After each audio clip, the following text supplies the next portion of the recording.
I'm Michael Nightingale. I was the first vice-provost of the University of Guelph-Humber.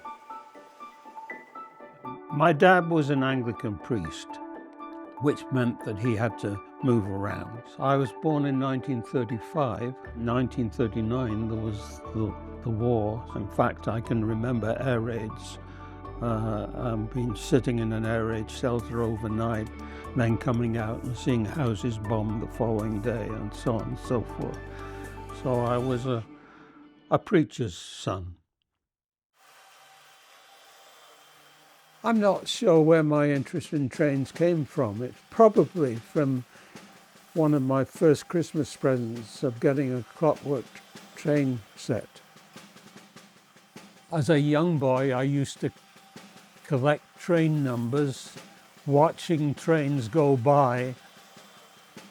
I remember once, it was still wartime, going to visit my grandparents in Northern Ireland.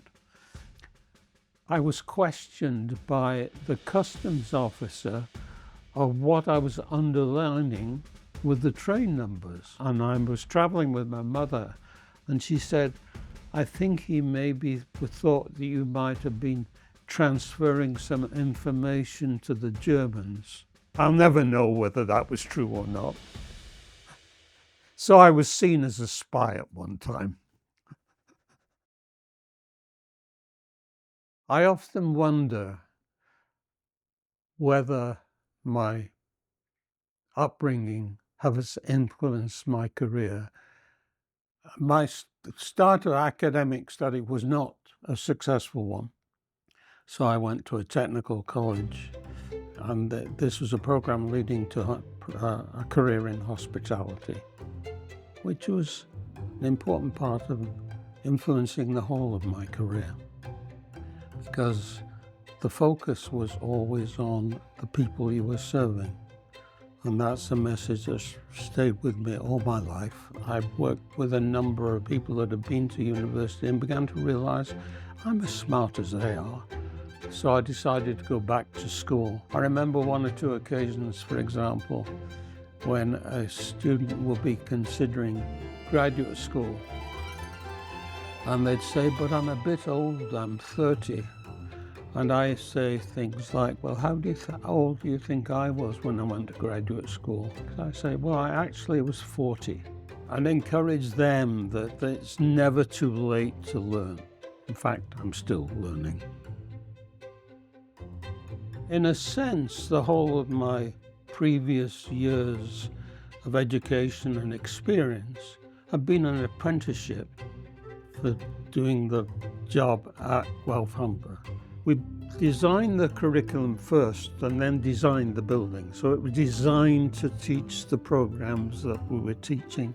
I recall one meeting with the architect where the architect said, do you know there's a research faculty member at Guelph that's exploring how to grow plants on Mars? So the plant wall was developed, and this was a way of bringing the research tradition of Guelph into Guelph-Humber.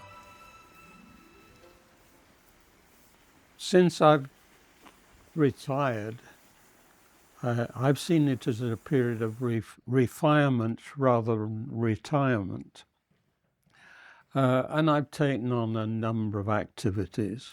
My wife, before she died, was involved in the archives of the church, St. George's Church in Guelph. I felt I had to take on this role that she was no longer able to take on. And we're keen to preserve anything that might give some illustration of what important things happened in Guelph in the past. I'm not a historian.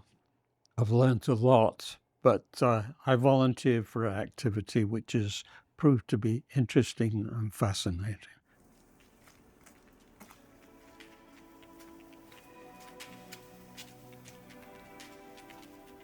The Has Deans are a group of former deans of the University of Guelph who meet every Friday, and I love them. dearly because they're people that, whatever their own discipline, they all share a concern about the respect for other disciplines and the importance of interdisciplinary studies and so on and so forth.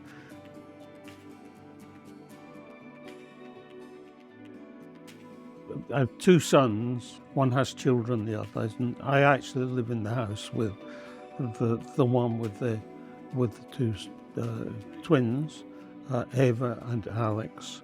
I see them each morning. I go up as they're leaving for school and encourage them to have a good day at school and learn lots, with the hope that they will have a more successful career than I did at school. Most recently, all of the family went to the UK to celebrate an important birthday in my life, being 90. And at the end of the event, Alex said, "Oh, I'm looking forward to Grandad's 100th.